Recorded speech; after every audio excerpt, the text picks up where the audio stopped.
Bonjour à tous, je suis devant le carreau du temple où se situe le Sound Days.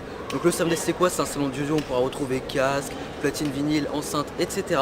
Alors c'est parti.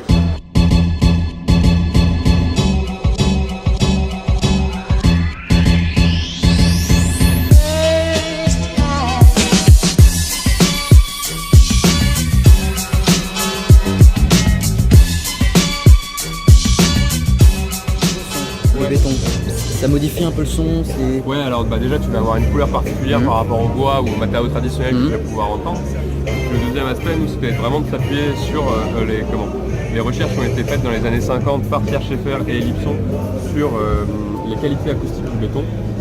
Et notamment, en fait, comme c'est un matériau qui va être extrêmement rigide, extrêmement dense, il va limiter tous les phénomènes de distorsion et de saturation liés à la dispersion des vibrations dans le matériau. Ok. Ce qui va permettre d'avoir un son qui va être très clair, très précis à tout moment. Et même quand on va pousser le volume, ça va pas, voilà. éviter tous les phénomènes de saturation qui vont venir parasiter ton écoute. En autonomie, tu es sur 26 heures. Ah oui, c'est pas mal quand même. Ça, c'était vraiment un point important pour nous parce que aujourd'hui, on sait que l'autonomie d'une batterie diminue vite. Donc il faut que tu puisses, même une fois qu'elle a diminué, conserver une bonne autonomie. Et en plus de ça, pour partir en week-end, c'est pratique, ça t'évite Après, d'avoir c'est un peu lourd, non? Effectivement. Alors ça dépend, l'utilité que tu veux en faire. Ça va pas être l'enceinte de running, ça va plutôt être l'enceinte. Je pars en week-end dans une maison de campagne avec des potes, on sait qu'on va plutôt être autour de la table, dans le jardin, à discuter, à être posé. Bon là c'est très sympa parce que l'enceinte, comme elle est water resist, tu peux la laisser en extérieur. Super, merci beaucoup. Merci à vous. Bonne continuation, au revoir.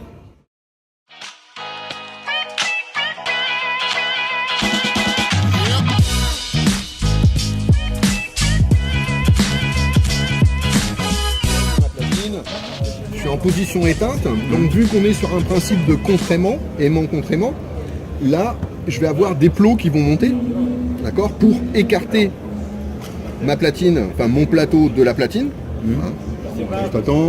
Là il attend que la vitesse soit arrêtée, puisque vu que j'ai pas d'entraînement moteur, pour la vitesse c'est pareil, il va falloir qu'elle soit...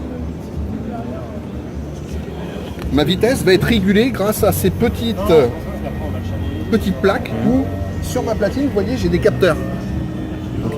Donc ils vont permettre de capter, de vraiment arriver à ma vitesse de croisière du 33 tours. Donc là, je l'ai mis, on est en position écoute classique. Donc, je mets mon vinyle, je l'allume. J'allume. Donc là, déjà, je suis allumé. Je vais prendre mon bras. Donc vous allez voir que automatiquement, hop, elle commence à descendre. Super.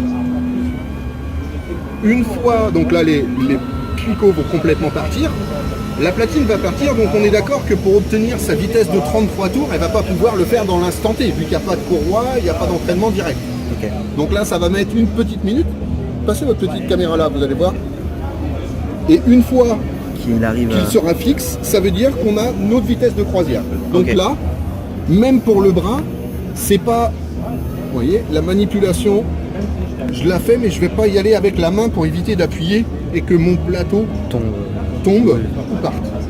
Et là, on est parti. Vous pouvez regarder en dessous, il n'y a plus rien.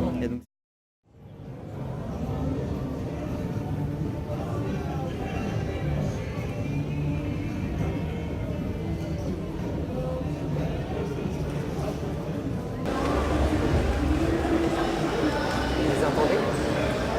Et donc là, l'oreillette, elle se mettra derrière l'oreille. Voilà. Et là, ça vous permet d'entendre. Voilà. Le tympan, il va se mettre à vibrer comme ça à différentes fréquences. Les vibrations du tympan vont être transmises après par les osselets directement à l'oreille intérieure. Eh bien, pourrais-tu nous parler de ce magnifique produit? Oui, très bien. Bowers & Wilkins, on est une marque anglaise qui a fabriqué une nouvelle gamme de produits connectés, ce qu'on appelle un écosystème de produits connectés. Formation, c'est un produit sur lequel on bosse depuis quelques années. L'idée, c'est d'avoir une suite de produits connectés, haute résolution audio, avec certains appareils, donc les wedges qui sont là, les enceintes du haut, une barre de son, un caisson de grave, une interface qui va permettre de pouvoir connecter par exemple une platine vinyle. L'idée de Formation, c'est de pouvoir résoudre en fait deux problématiques quand on fait de la haute définition sans fil. La première, c'est la stabilité du système. Donc le système Bowers & Wilkins crée son propre réseau mesh avec des fréquences qui ne sont pas atteignables par la plupart des produits. C'est des fréquences qui sont utilisées par l'armée. Ça, c'est le premier point. Et le deuxième point, c'est des enceintes qui travaillent avec une latence qui est en dessous de la microseconde. C'est aujourd'hui le seul système qui est capable de faire ça. C'est ce qui permet d'avoir, selon l'ADN de Bowers & Wilkins, des résultats et une qualité de son extraordinaire. Avec toujours un design très intéressant, des coloris, des finitions. Et voilà, c'est une gamme aujourd'hui qui est disponible en magasin et qui commence à arriver tranquillement en magasin. On est très fiers de présenter cette gamme aujourd'hui au Sound Days.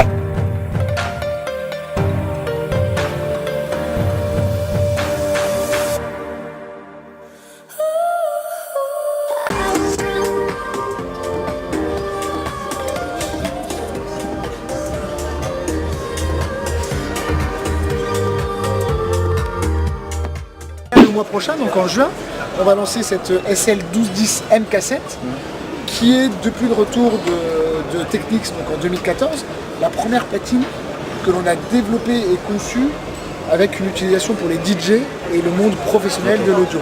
Donc on trouve toujours le pitch, on a un x2 que l'on n'avait pas à l'époque, donc on pourra passer de moins 16 à plus 16. On a évidemment le 33-45, on peut aussi aller sur le 70 tours. On peut ajuster également une vitesse marche arrière. Ok. Pour les gimmicks, on peut également changer la couleur de la LED en bleu ou en rouge. Et c'est un produit qui va être commercialisé à 1 000 €, donc à partir du mois prochain en juin. Ok.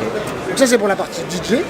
Et après on a une autre très grosse actualité, cette fois-ci plus d'un point de vue hi-fi, avec la SL 1500 que l'on voit ici dans sa finition silver, qui sera aussi disponible en black. Ici. Donc là un produit beaucoup plus épuré, puisqu'on perd le pitch que l'on a ici, on perd le stromboscope. On appuie effectivement les points sur le bord du plateau. C'est une platine de salon, purement audiophile et hifiste pour faire des écoutes à la maison. Du coup, depuis le retour de la marque Technics en 2014, c'est la première fois qu'on va lancer des casques sans fil. On avait lancé il y a à peu près...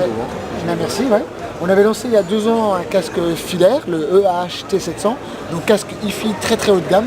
Cette fois-ci, c'est vraiment la première mouture en produit sans fil, donc casque Bluetooth. Alors c'est quand même Bluetooth, mais produit haute qualité et haute fidélité, puisqu'on sera capable... Comment ?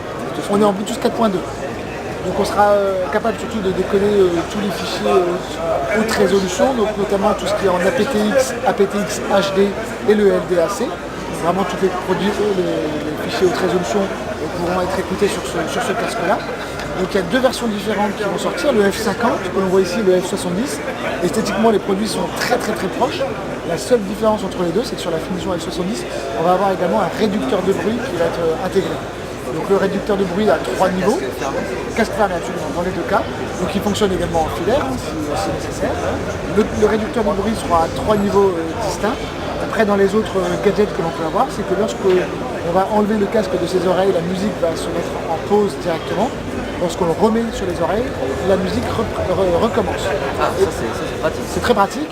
Et puis on a un autre côté pratique, c'est que quand le réducteur de bruit est activé, si on a besoin de parler avec quelqu'un rapidement sans pour autant vouloir enlever, on appose la main sur le coussinet droit et ça va annuler l'effet réducteur de bruit. On va à nouveau pouvoir écouter ce qui se dit autour de nous. Et bien voilà, c'est la fin de cette vidéo, j'espère qu'elle vous aura plu. Merci à Tomé qui est derrière la caméra de m'avoir aidé à filmer. Cliquez juste ici pour voir sa chaîne et on se retrouve bientôt pour une prochaine vidéo.